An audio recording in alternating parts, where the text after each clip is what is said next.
of Boba Fett. What's up, Deadites? It's your boy Django.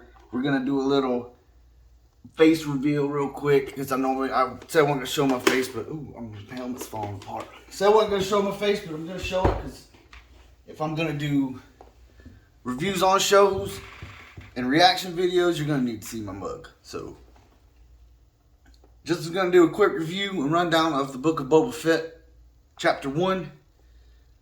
And I'm going to start off by saying it was a really good start, really strong start. I loved it. To where it's bringing great life into Boba. It's not too much. I mean, they kind of changed our view on him a little bit. He's not as edgy as in the original trilogy. He doesn't kill if he doesn't have to. He's not going to kill for no reason. Ming-Na Wen, Fennec Shand, is as great as she was in The Mandalorian. She is a gorgeous woman and a badass, straight badass, just as she was in The Mandalorian. They both did do their characters great justice. You know, I can't thank John and Dave enough. You know, Jon Favreau and Dave Filoni enough for bringing us these stories and making them so good. They're giving the fans what they want for these stories, but not to the point to where it's too much fan service. It's just enough to where it pulls us in. They don't mess up the characters too much, and it feels like Star Wars. It really feels like Star Wars. And whereas Mandalorian felt like a Western, it had that spaghetti Western feel, Book of Boba Fett still kind of carries that a little bit, but it's got more of like a Godfather gangster feel because he's a crime lord now. So a quick rundown. It starts out with Boba in the healing chamber, and it does flashbacks of dreams. He's having dreams of his flashbacks, and it shows how he gets out. He shows what everybody wants to see. It shows him getting out of the Sarlacc pit, how he gets out of the Sarlacc pit. I'm not going to tell you. You got to watch the show. I don't want to spoil too much, but it shows him how he gets out of the Sarlacc pit and the events that happen between the Sarlacc pit and not quite up to the Mandalorian. It's pretty much just events that happen right after Sarlacc pit, and it does it to where it goes kind of like back and forth from that time frame to now, like present time frame of him being this crime lord on Tatooine. It also touches on the Tuscan Raiders more. Like even with Mandalorian, it shows you more of their culture and their background. It shows you a lot more in the Book of Boba Fett, and it's fantastic. It's so cool seeing these guys and learning more about their culture and their way of life. And like I said, with John and Dave, they're doing a great job. Robert Rodriguez did a great job directing it. It's like I said, it's a really good, strong start. It keeps you engaged. It's fun, and the cinematography is really good. The choreography is lacking in some parts, but not that bad.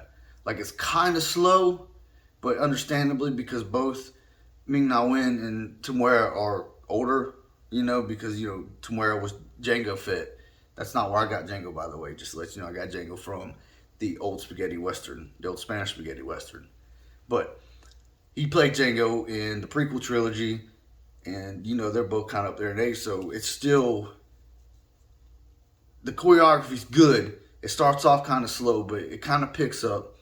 I don't think they're going to focus too much on that, but I'm hoping they keep a lot of the action in there, just so we'll have that, just so we have that bit of entertainment, and it doesn't focus always on him being a crime boss. And from what I see, and I'm hoping they keep this formula throughout, where it's going back to the past and showing what happens between this and that, and then what's going on now. Because I would love to see them explore more into what happens after he gets out of Sarlacc, because he gets out of Sarlacc pit, and the Tuscan Raiders pick him up, and they tie him up and all that, and it shows what goes on with these Tuscan Raiders, and it kind of ends with him. I'm not going to tell you how or anything, but it ends, with him being friends with the Tuscan Raiders. So I'm hoping it goes more into that, and it shows more between that and what happened in the Mandalorian. That would be great. I want to see that. We all want to see that. We want to know. We want to see what happened. The pieces that we're missing. It might show it in Clone Wars, but I've never watched the Clone Wars. I really want to. I need to. I know I do. I started it, and I don't know why I didn't finish it. If it's, I do that a lot with shows. I'll start them and then just put them away for a little while and then try to come back and not come back. Sorry, I'm guilty.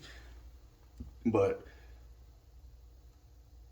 it's all around great show. We try to end it here. The cinematography, I give that 8 out of 10. It's fantastic. 9 out of 10 even. It's great cinematography.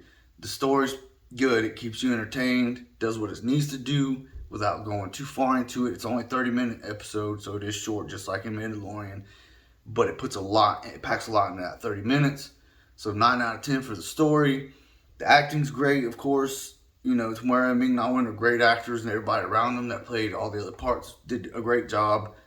I will say the mayor's assistant was kind of cheesy. You'll know what I'm talking about when you get there. But the mayor of Tatooine's assistant is his acting was kind of hit and miss. But like I said, acting, 8.5 minus that one. He's not in it for long, so it didn't really ruin anything. Choreography, like I said, kind of was slow but not bad. So another 8.5. But all around, I give the show totally, really, I'm kind of biased too because I love Boba Fett. He's my favorite Star Wars character. Favorite Star Wars character of all time. He was my favorite when I was a little kid. I love Boba Fett. Han Solo was close second. But, so shaky camera, I got a really bad stand. It's kind of cheap. It was cheap, whatever. But, getting back on topic, overall show, 9 out of 10. Loved it. I hope it keeps up with that. And I know it's probably going to have some slow episodes. Mandalorian has slow episodes, but it didn't take anything away from the whole series. Watch it. Disney Plus. Y'all are doing a great job with these Star Wars shows. Like, they're fantastic. I don't want to go into the sequel trilogy because not a fan. If you were a fan, that's cool. I'm not going to bash you for liking it. I wasn't a fan. I liked the first movie was good. It was fun and it did what it needed to, but it fell off. The second and third movie just kind of were like, what? To me. If you liked them, cool, awesome. I'm glad you did. But like I said, solid 9 out of 10. Go watch it if you're a fan of Boba Fett. If you're a fan of The Mandalorian, go watch it. If you're a fan of Star Wars, watch it. It is great. So, thanks for watching. Appreciate it. Love you guys. See you later.